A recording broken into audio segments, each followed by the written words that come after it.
over to you. Thank you everyone for joining. My name is Jason Norat. I'm joined by Buyan and Kevin from our team. We are dedicated to serving Salesforce customers, especially in Education Cloud.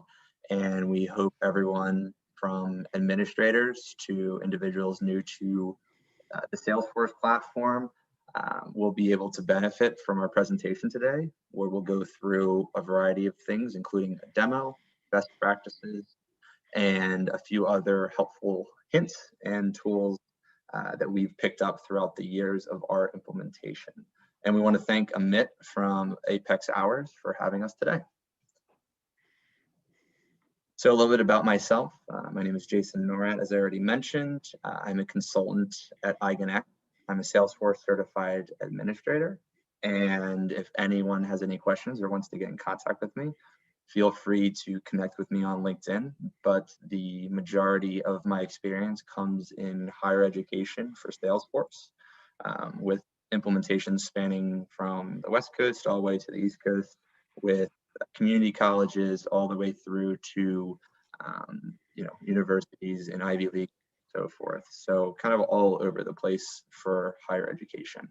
I'm going to pass this along to my colleague, Buyan. Good evening, I guess good afternoon, everybody. It's a pleasure to be with you all. So my name is Buyan Tyagarajan. I'm a Salesforce MVP. I specialize in higher education. Again, I run the Salesforce practice for Eigenx. We are an impact partner, do a lot of work on higher ed from public, private, and community colleges across the gamut. I'm here to talk about best practices on what you need to consider when you go to HEDA. I'm going to have Kevin introduce himself. Kevin, over to you. Well, hello, my name is Kevin Durstein. I'm Senior Consultant at Eigenx. Recently started at Eigenx about 2 months ago.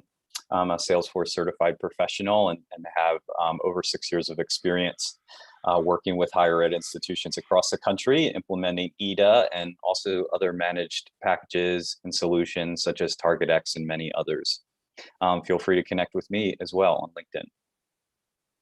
Fantastic. Thank you both for kind of giving a little bit of insight into some of the work that you've done. And without further ado, we're going to get into the agenda and get right into things. So you'll notice myself, Kevin, and Buyan's images are going to drop off the screen, so everyone can focus a bit more on the content for now. All right, so if everyone can see that we are going through what is Education Cloud and why use it. We'll start broad and then we'll work our way down into more of the nitty-gritty details. So hopefully it caters to everyone. We'll chat through some of the terminology, some of the things that you may hear or see if you're using an EDA org, or if you've just, in a community or something along those lines, if you're using SAL. We'll touch on some of those key vocabulary and terminology. Demonstrations. I will be going through an EDA specific demonstration, which focuses on an applicant then becoming a student after their application process, some of the things that they may see and interact with some of the members of the university or the college that they're attending. And then Kevin will go through and focus on SAL, so that's the Student Advisor link, and that whole 360-degree view of a student interacting with their advisors is part of that 360 degrees. And then we'll chat through some of the administrative tips and hints. That's something that we've seen has been very beneficial when chatting with folks in the higher ed industry, and hoping we can pass those along to everyone who's viewing this video. And then lastly, we'll get through some of the best practices when implementing, some things that Kevin has seen in his time with SAL, some things that Buyan has seen in his times with HEDA, and which is now called EDA, in case you were wondering what the difference is between the two. They're the same, there was just a rebranding from Salesforce. And then we'll go through some questions at the end from Amit, and yes, so without further ado, we will get right into it. So what is Education Cloud and why use it? Education Cloud is a solution for an institution to better manage student experience. without reading too much into the bullet points, since everyone is able to kind of see these for the most part, it is ultimately allowing us to get a 360-degree view of a student, better tracking them, their journey, all the way from, as I mentioned before, the applicant status, all the way through to a student, to an alumni, and everything in between that I may have missed. So as you can see in the image on the bottom right, it's kind of the wave of change in higher ed today. Is you've got workforce, education, and technology, and we're really just honing in on the education facet of it, right now. But some of the things that you may see as you're going through an EDA org or a SAL org is affiliation. So affiliation is pretty fundamental in the EDA world. And what that means is that there's an object inside of Salesforce that comes with the EDA package, and it connects a contact and an account. So an account gets created when a contact gets created, and there's an administrative and a household. 90% of the accounts that we deal with in an EDA org get created as administrative accounts. So for example, Sophia student is an example student that we have. They'll get created as a contact, and then they'll also be created as an account. Just helps with managing, and from the backend standpoint, an easier way to kind of track everything. And affiliations is that unique link between a contact and an account, and that account meaning maybe it's the university, maybe it's the program that they're enrolled in, maybe it's the sport that they're playing. So that's the unique relationship. Within that, you kind of get into account record types. That's exactly what I was just mentioning. So the object account in Salesforce can be repurposed, so that way you're looking at, oh, this particular university is its own account, but underneath of that, so parent-child relationship, is your programs, your courses, whatever it may be that you've put into that account, or if they play soccer versus football, things like that. And affiliations helps connect those two. Then we've got the student advisor link. This gives us, the advisors, the tool to support and lead students on the path of successful education. Kevin will talk through that more. Advisee record. This is the case object record, which acts as a hub for students advising related data. A case object is a native Salesforce object, but it's, once SAL is installed, it repurposes that object and adds in these type of records, advisee records. Appointment is exactly what it sounds like. It is the meeting between an advisor and a student, and having the ability to track that is key in any successful relationship between an advisor and their student. Success plan is a set of tasks for a specific advisee to complete, and it's assigned by that student's advisor.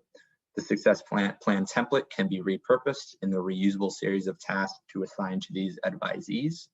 And the advisee portal, which is where a student can actually log in and set up their appointments, and the demo is going to really focus on this from the SAL side of things. And then alerts. So any good portal and interaction needs communication, and that's done through alerts and tracking concerns and kind of making sure that everyone's on the same page. And Kevin, feel free to chime in on the SAL architecture. Thanks, Jason. So the relationship diagram that we're looking at right now shows all of the standard Salesforce objects that interact with EDA and SAL, really. So objects such as case, contact, user, task, etc. We see those pictured in blue. And the EDA objects we see in green. So this relationship diagram, though a little bit overwhelming at first take, really shows how these different packages work together in unison to create that 360-degree view that Jason was talking about. And so we'll break down smaller snippets of this relationship diagram a little bit later in the webinar. But the idea here is to see that the EDA objects extend the standard Salesforce data model specifically for education, of course. And then SAL further extends the data model more so in the service-related activities with regards to student success. The Pathways package, oh, I'm sorry, Pathways package, which is over on the left-hand side, is actually an even more recent addition, which allows advisors and students to collaborate on courses. So it's almost a bridge between SAL and EDA. I'm going to turn it over to Buyan for the next slide. Thanks, Kevin. So if you guys are wondering, right, as you guys have seen in the Salesforce world, Salesforce is strategically focused on industries now. Now, if you're an admin or you're a developer, and you at some point would be working with an university. So it is important when you get there to understand what this HIDA architecture is, and the slides which Kevin and Jason kind of addressed talks to that. Now, in the world of higher education, it's important to understand what a student life cycle is. So any student who goes to an undergrad or a grad here starts with an application, right? So if you want to do an undergrad in, let's say, computer science, so you start there as an undergrad, and for an university, you are in prospect. So when you get to the prospect, and from the prospect, at some point, you will say, maybe I want to join an XYZ college or an university. You do an application. So there you go into the application management part of it. For folks who have joined or who went through your schooling in US, it's a very tedious process where, as part of the application, you're supposed to answer questions, you're supposed to give your grades, your transcripts. There's a whole life cycle to it. And that's why the application life cycle management is an important piece. Now, if you tie it back into the Salesforce world, that's the application object, which is the core. And there's a whole status tracking throughout that process. At some point, the student says, yes, I would like to join this college, or you do not want to join the college. If you join, you become an enrolled student. And so now your life cycle takes a different path, because now you're into that institution. Undergrad, you spend 3 to 4 years. From an university standpoint, they want to track, what programs. You start with a program, like it's your undergrad, major, right? It could be, computer science or anything. And then you go and take over the courses. And at some point, the student advisor comes in. That's what Kevin was talking about, the student advisor point, to maintain retention. And the whole engagement of the student is happening through the portal. So that's just from a typical high-level process flow on what a student life cycle is. If we can go to the next slide. As you can see, from a Salesforce standpoint, what Salesforce offers is different departments in an university. So you got the admission and the market, the marketing department. Their job is obviously, to sell. And so as part of it, so you start as a prospective student. So that's where the recruitment and admissions component comes in. Any university will start with HIDA. So HIDA is the underlying architecture. And from the architecture, you go as a student. Some universities, when you're a prospective student, let's say you're targeting high school students, you become a prospect. So that will be considered as a lead. At some point, you get converted to a contact. And for those who live in the B2C world, in person accounts, if you're familiar with it, that's what you would use. But in the HIDA model, it is an account and a contact. So that's what it starts. And from there, you go to admissions, and then you become enrolled. And that's where the student advisor link comes in. That's a student experience. And at some point, you get out of the institution, you graduate, and then you become an alumni. And so that's the alumni engagement part of it. So those are different, that's a life cycle of a student. If you look at it from what Salesforce offers, so there's HIDA, and then from an admission marketing standpoint, you got Pardot, Marketing Cloud, and when you get to the retention part, you got the student advisor link. Let's go to the next slide. As Kevin touched upon this, the same, it's an ER diagram, right? As you can see, the different objects. The core objects, which I just want to kind of talk to you on a very high level. Every student record is stored as a contact, and then you get an account, obviously. The institution, like universities have different schools, right? There might be a college of business, college engineering school. Each of that will be an account on the overall architecture. The programs which are offered becomes accounts in this case. And the reason is, every school will offer different types of programs. So then if a student fills up an application and creates a record, that's an affiliation because that's your program of interest. You apply, you go to the application object. At some point, the application, you make a deposit, you get enrolled. There is a program enrollment object where there is tracking. So in the world of higher education, student information systems. So once the student enrolls, your financial aid, everything is tracked in as an SIS system. And usually that's an integration which comes into Salesforce. All those fields are tracked at the program enrollment level.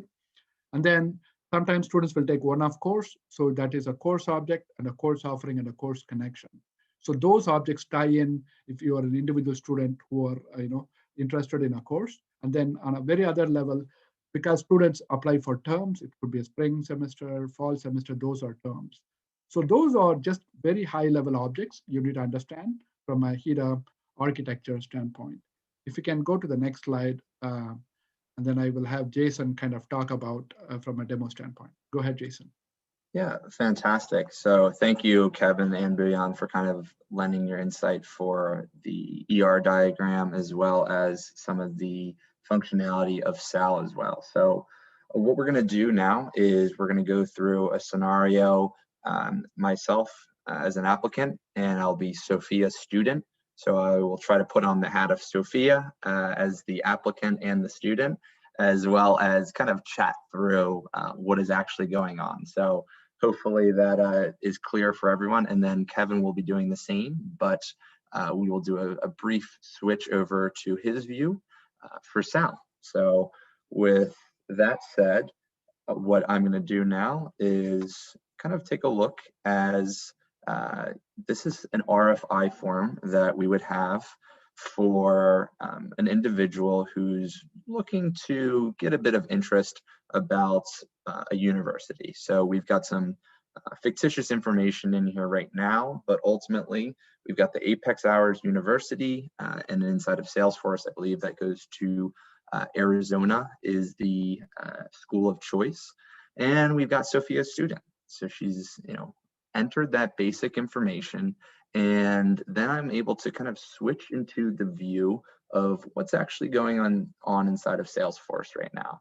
So on my screen, we're seeing that Sophia's student has given some interest, and some of that information is being tracked. She was able to provide her birth date, and she was also able to give us just a little bit more insight into what's actually happening. What ended up happening a few months later was that she decided that she wanted to apply to Arizona, and you can see that right here. So what ended up happening is that she applied through their portal. They may be using a form tool, or they may be using a different tool, and she was able to successfully submit for the term 2020. Now, Buyan was able to allude to what term is. Term is what it sounds like with a lot of these things. This could be spring 2020. This could be fall 2020. It's really up to the administrators in the business of what they decide for that. You can see that we're in the application status of submitted. And you'll also notice that there's a few other fields that have been filled out to show that she was applying for an undergraduate. Now, this is quite important, and you'll see why in just a moment or two. But before we get there, I do want to take a quick look at the actual individual, Sophia student, yet again. And now that she has applied, what other information are we capturing? So we're capturing race, and a few different other fields, and we're starting to leverage the affiliations. So we were actually able to pre-populate this primary academic program with one of from her RFI form. We actually said, hey, she was actually interested in economics. So we pre-populated this, and then when she submitted the application, we confirmed that via the application she was interested in economics. We actually have an account for this. So if I open this up, this is the account that was set up prior to, which connects. We're able to say, oh, we can see everyone who's in BS economics. And maybe this is the, something that she's tied to, and you can see the hierarchy in here. So we're seeing everything that falls underneath connected campus university or Arizona University, and we're able to actually see that BS economics, so bachelor's in economics, and the account record type that I mentioned before is academic program. So that's, definitely insightful from a reporting standpoint, and we know what she's interested in, and we take it one step further. Once we've got this information and all her email and contact address from that student application, because after the RFI, she was able to successfully submit this. Once this is marked to an admit or enrolled status, this is kind of where we get into now we have a little bit more to work with. So we can start leveraging the affiliation object and a few of the other objects, for example, program enrollment. So if I go back to Sophia and I look in her related tab section, we'll be able to see that she submitted that application. So that's the one I already have on my other screen.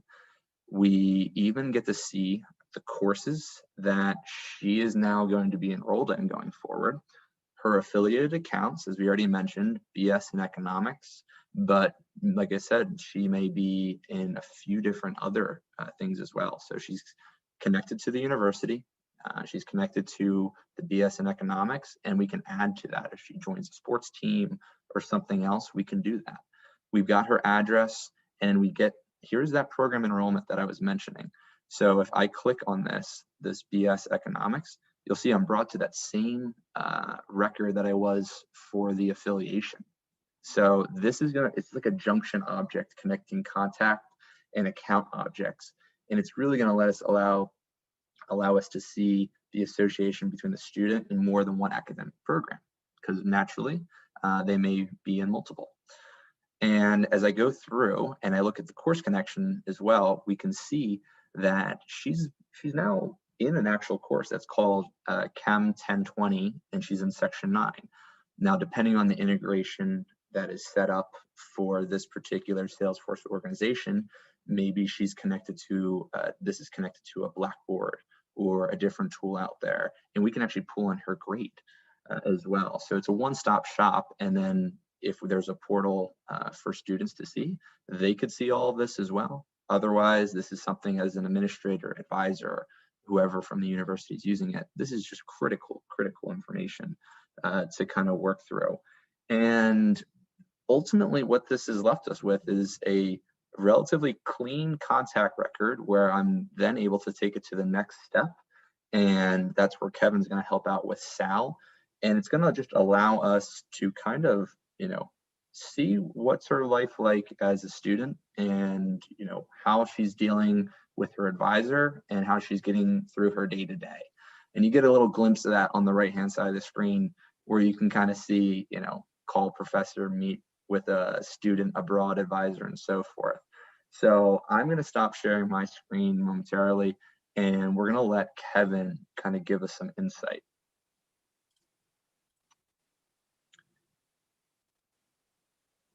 Thank you, Jason. So I am going to start my portion of the demo from inside the Advisee portal, or an experience that we've set up for student, Sophia's student in this case.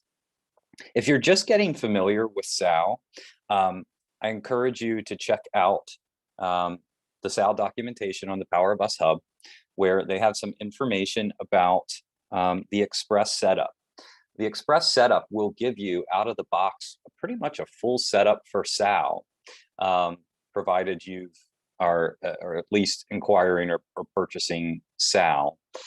You'll be able to install all of the features, including a pretty solid baseline Advisee portal, which you're seeing right now. Out of the box, the Express setup gives you 5 different tabs here across the top for a logged in student.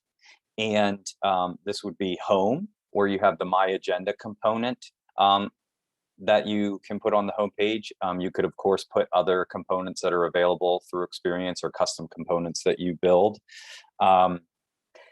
We'll see some things populating on this My Agenda in a few seconds. But the next tab would be My Team. This is where the student can see the success teams that are assigned to them. A success team in Salesforce on the back end is a case team. So you'll get to see what that looks like when we're logged in as an advisor. But suffice it to say that we have one case team assigned to the student, and that's the career services team, and Jason and I are on this. So Jason's the primary academic advisor, and I'm the primary career services coach. Those are our case team roles. You could have multiple teams assigned to a student. Perhaps you have an admissions team earlier on in the process. Perhaps you have a career services dedicated team and an academic dedicated team. It's really how your institution breaks it down and what's most helpful for them. So I can click into a staff user as a student and see whatever we're exposing to the student through the portal. So this could be appointment availability, office hours, etc. Some basic contact information, whatever it is that you need to expose, from the user profile in the CRM. The next tab that we have is called My Plans. This is where a student can see success plans that are assigned to them. And it's typically one that an academic advisor will assign to a student. Success plans are a grouping of ordered tasks to complete centered around a specific goal or milestone. So you saw a hint of this on Jason's screen when he was showing. So we have study abroad track, essentially, that's been assigned to the student, a success plan specifically for study abroad. So these are the things that the student needs to complete in order to become a study abroad student. So they'd see the due dates and what have you, and they would be able to actually complete these tasks or click in to see more details. You would just see a task detail record there. On the My Tasks tab, you would see all of the tasks that are assigned to a success plan, or that are related to a success plan, I should say. But you would also see one-off tasks that may have been assigned by an advisor or professor of the student.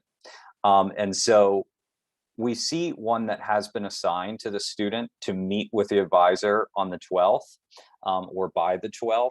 And so certainly the person who assigned this could put comments in here directing the student to why they need to meet with an advisor.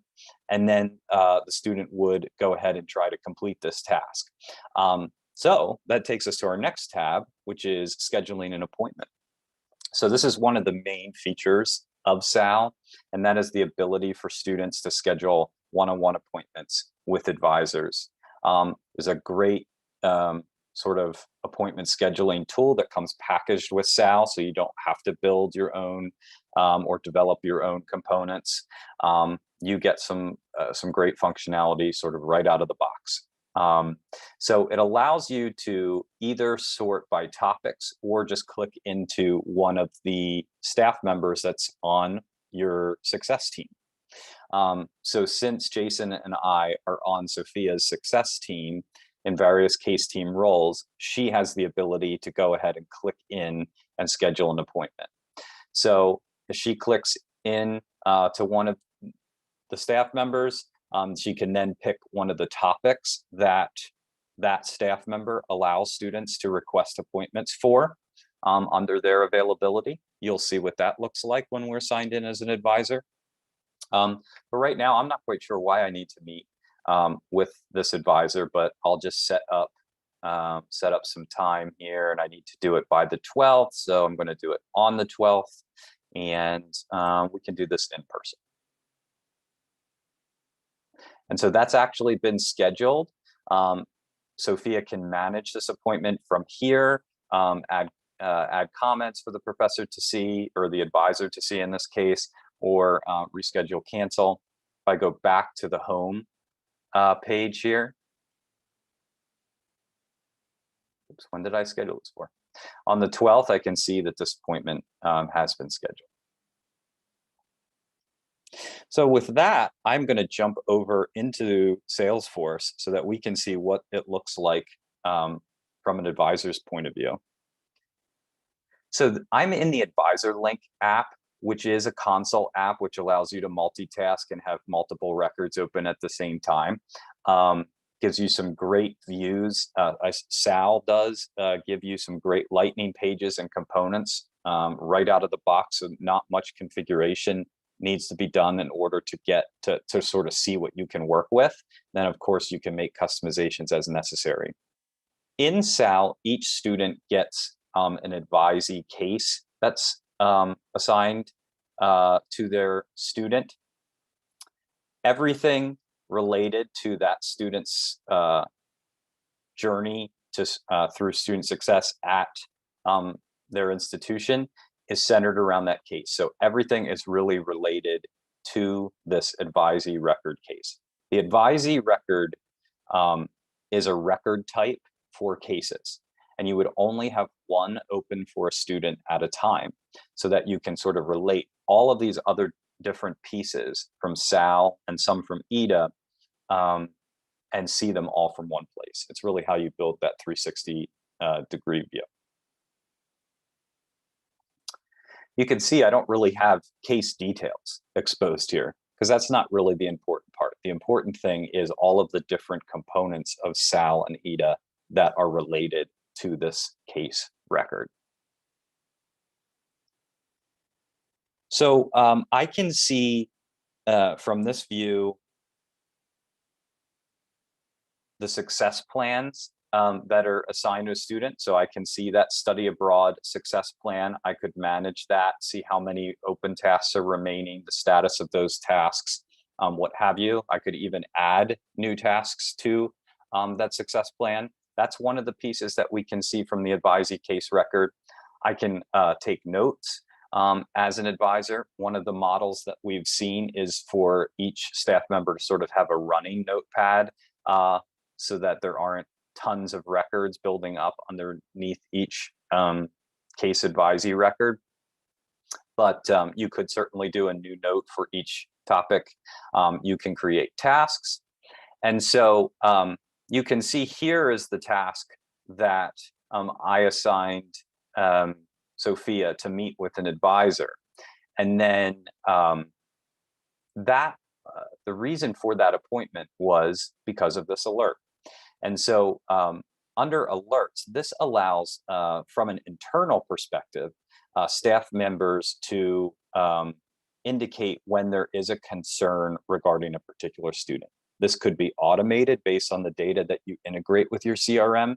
So when grades reach a certain point, if you are bringing that data in, you know, that could raise an alert. Or if you're bringing attendance in to the CRM, which in this case we are, this particular alert is because Sophia has missed a couple classes in a row.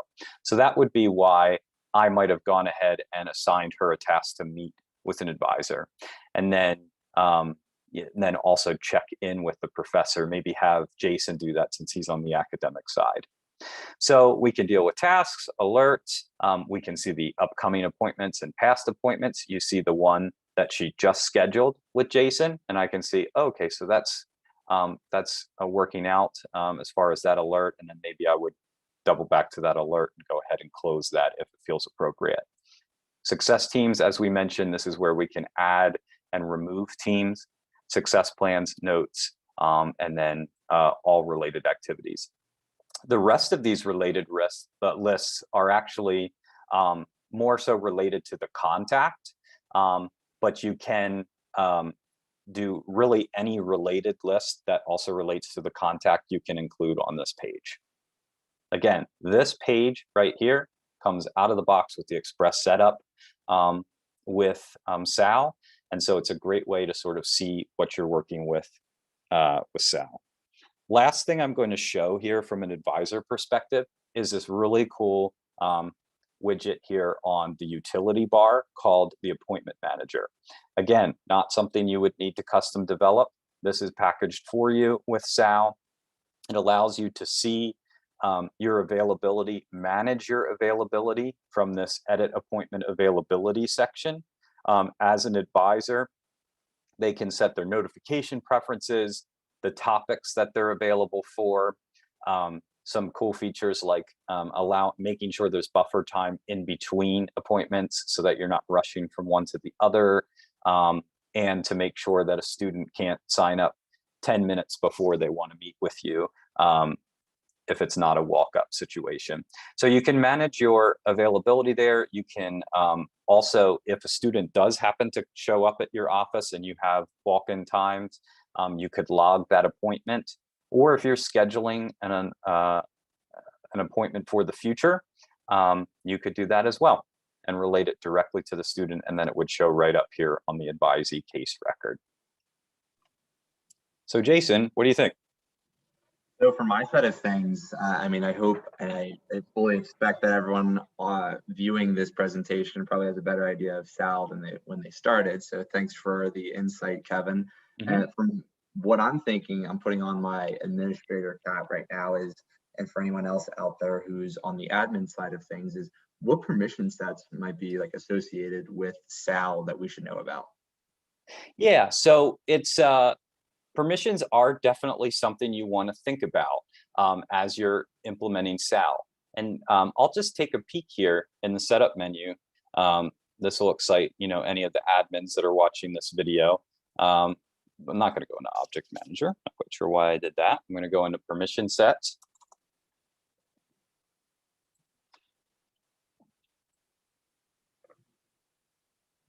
And you see these advisee and advisor. This is one that's these are ones that actually been packaged along with SAL, and a great way to get started and become familiar with the objects that you would typically expose to the advisor from the internal logged in view, and the advisee, which would be the community or the experience logged in view. So again, permissions is definitely something you want to consider because you're dealing with external and internal users. So maybe you haven't had to think about permissions too much because in your Salesforce org, everyone sees most contacts and most data. You definitely want to look through the permissions that are packaged and determine, are there things we want to add or sort of take out from the advisee experience to make sure we're not exposing too much information.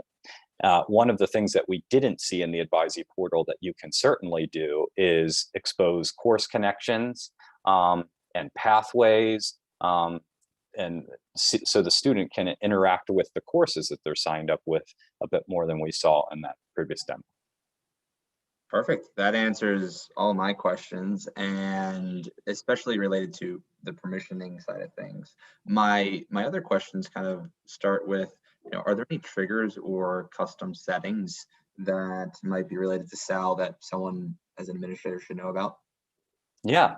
So anyone familiar with EDA will not be too confused by SAL because it's pretty much set up the same way. So if I were to go into my trigger handlers area, if you're familiar with EDA, you know that most of the automation or almost all of the automation that is around EDA, it can be found and managed in this trigger handlers object, which allows you to simply turn it on and off and manage some ordering and filter on some of the automation that's sort of running on behind the scenes there.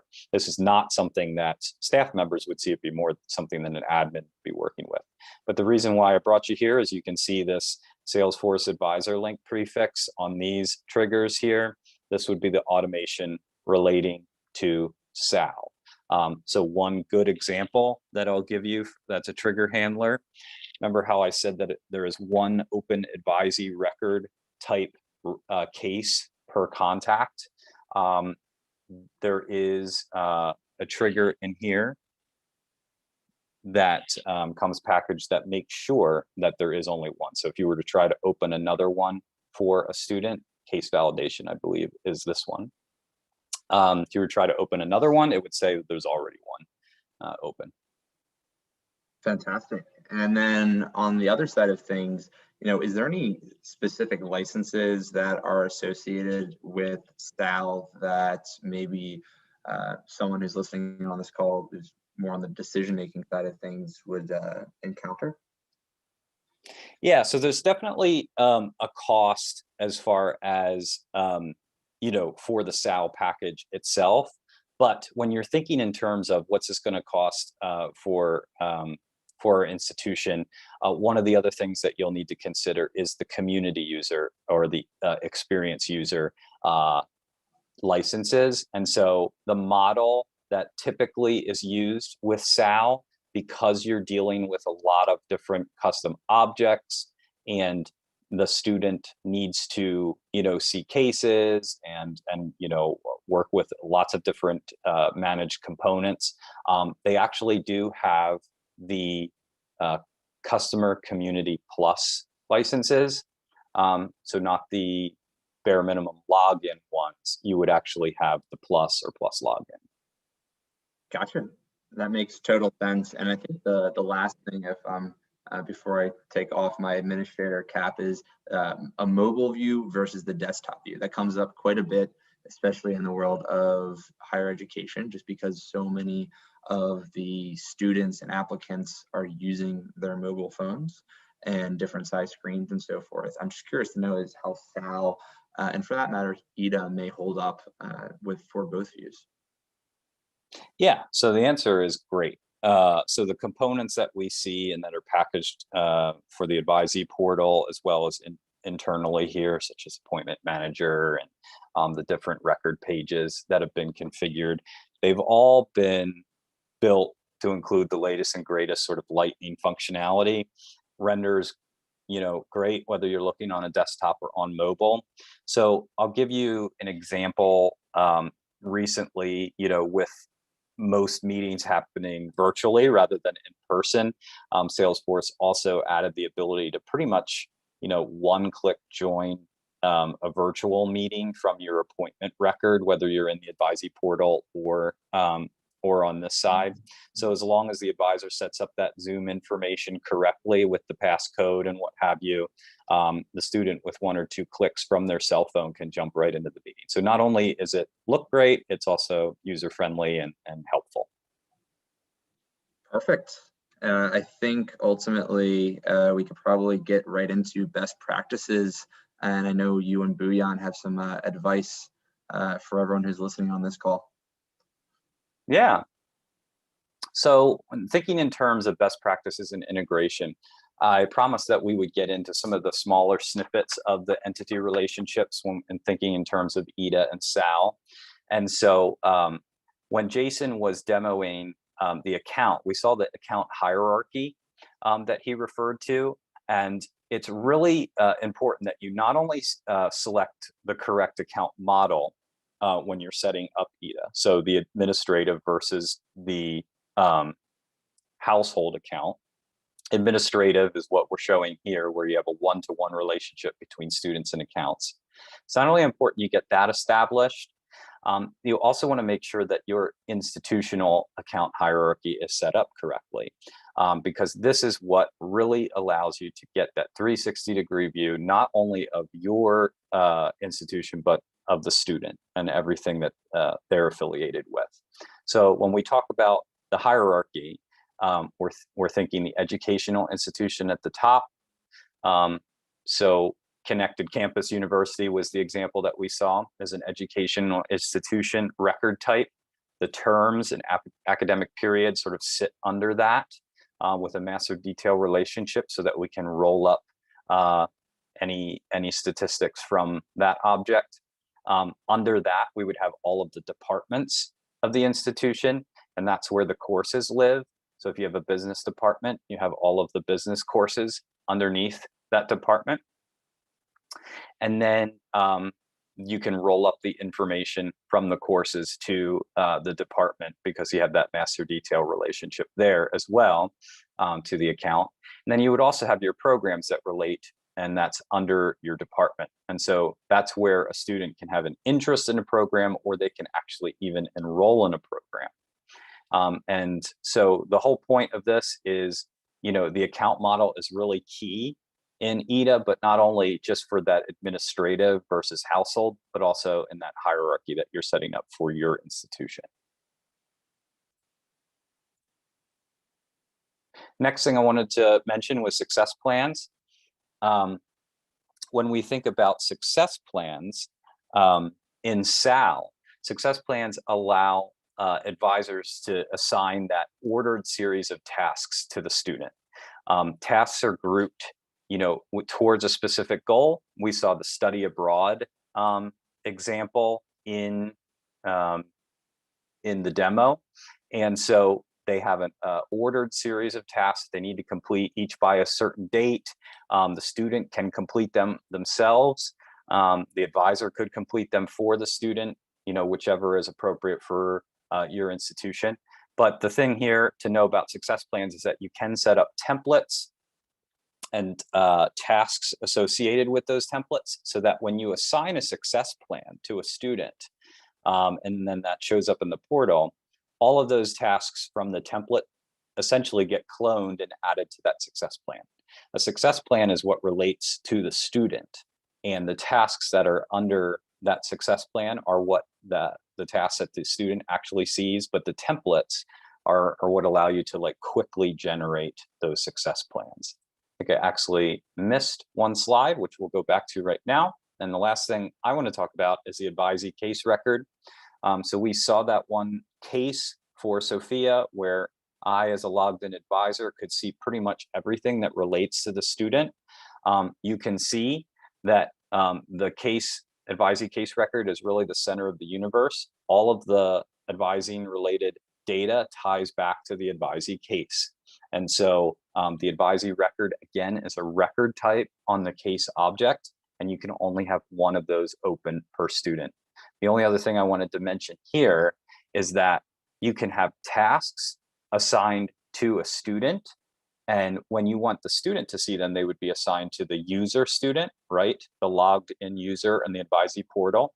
But maybe you have internal tasks, such as we need to talk about this one issue, grade concern for a student with a professor. Maybe we don't want the student to see that. We can assign it to an advisor or another staff internal person, and that can be done on the user record. It's really that key field is the assigned to on the task, and the student will not see that if they are not the assigned user. So with that, I'm going to turn it over to Bhuyan. All right.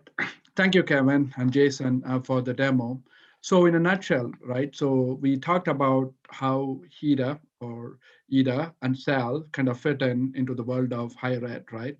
So now, let's say if you're a consultant or you're a university user who's kind of thinking about how do I go about implementing this in my org?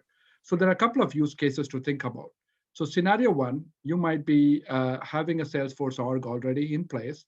You may not have HEDA on it, and you might be using contacts, accounts, and the other standard Salesforce objects. This is very typical of most of the universities who are already in, because HEDA came 3 years ago, and a lot of universities are jumping onto the bandwagon, migrating it. The first thing to consider this is it's a data migration project to think about. And why do I say it's a data migration? Because at the end of the day, you have to retrofit your current data to fit the HEDA model. Kevin kind of talked about the accounts, contacts, the affiliations, and all that. So you'll have to kind of do this in a sandbox and make sure all your accounts are mapped to the right HEDA account types, right? Institutions, organizations, and all that. One of the things I always seen with a lot of universities is that they kind of put this concept of bucket account where a lot of contacts will be jumbled together with this one account, which again is a performance nightmare because if somebody deletes the account, the contacts will go away. So in the world of HEDA, it's like the B2C model where you have one contact on one account. The other thing to consider as part of the migration, a lot of universities tend to use custom objects for programs of interest. And think about that, might somehow port it over to an affiliation object because that's where it will reside in the world of HEDA. And then the last part is that you really need to define the student life cycle. Now, when you talk about higher ed, there are two life cycles which are important: the student life cycle and the application life cycle. From a student life cycle, you're interested in that university or prospect. At some point, you get enrolled. You're an enrolled student. And at some point, you might be, you finished your graduation, you become an alumni. So those are stages tracked at the contact level. And at an application standpoint, you might be initially, you might be pending status. At some point, you would be waiting for more documents, and then you might be approved. So that's another life cycle. So make sure that you define those life cycles, and based on those life cycles, you have different stages to think about. The other aspect of it, so the integration, I'll address that in a minute. We need to also address multiple emails. Students use a lot of emails. There might be Yahoo email, Gmail, and all that. HIDA has a lot of its own custom objects, related object to handle that. And then also multiple addresses. You might have to load that into the junction object, which is the address object, and then you link it to the contact. And lastly, you need to have a security plan to make sure that the right objects are exposed, because there's a student portal which Jason and Kevin talked about, and you don't want to expose all the data to the students. There's FERPA compliance involved in a higher ed standpoint. So if we go to the next slide, Kevin. So let's talk about the second use case, where if you are an existing org, so most of the universities typically have this kind of use case where you might be using for TargetX and enrollment arcs are very common packages most of the universities use. This is primarily used from an admission standpoint. And universities are thinking, you know what, now I got my Salesforce product involved, I need to expand campus-wide. So in that scenario, what do we do? How do I get to the HIDA world?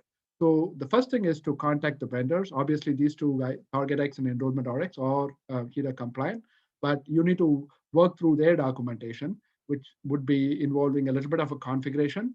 And with that configuration involved, you set up in a sandbox.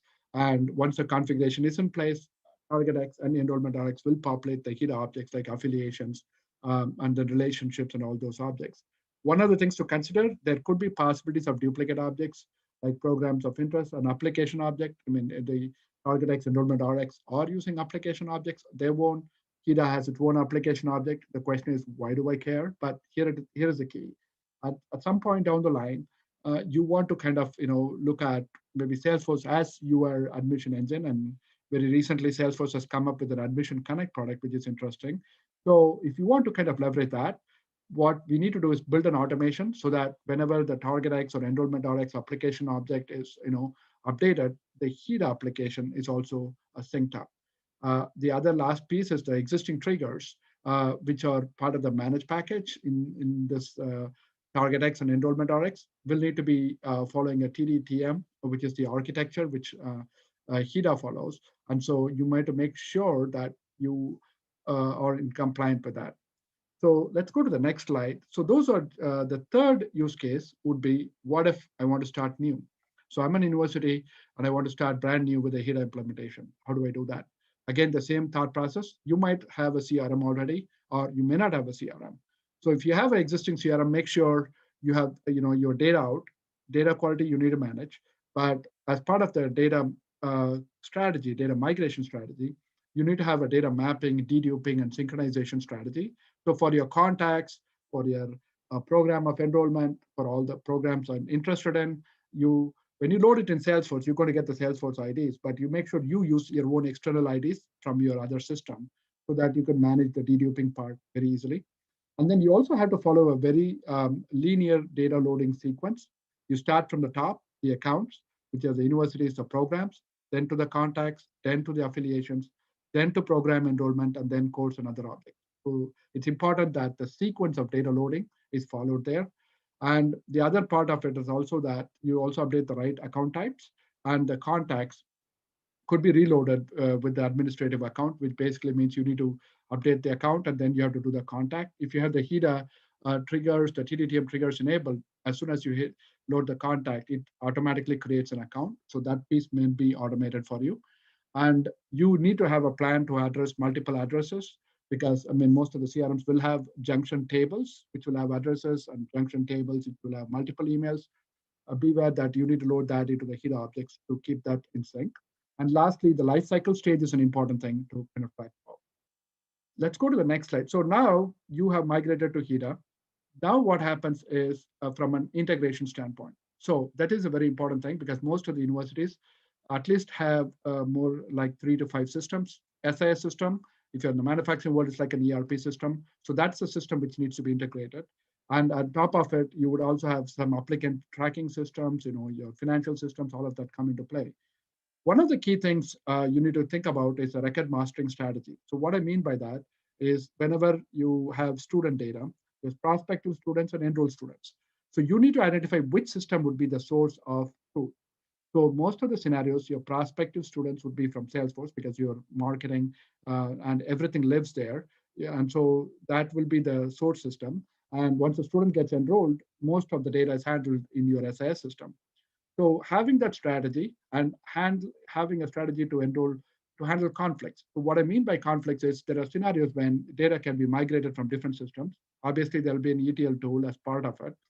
So during that part, you need to have a data mapping exercise where you would say, okay, if my source system is, let's say, if the student is prospective student, and if the data is coming from a third-party marketing tool, which fields in the contact, which should update and how should it update?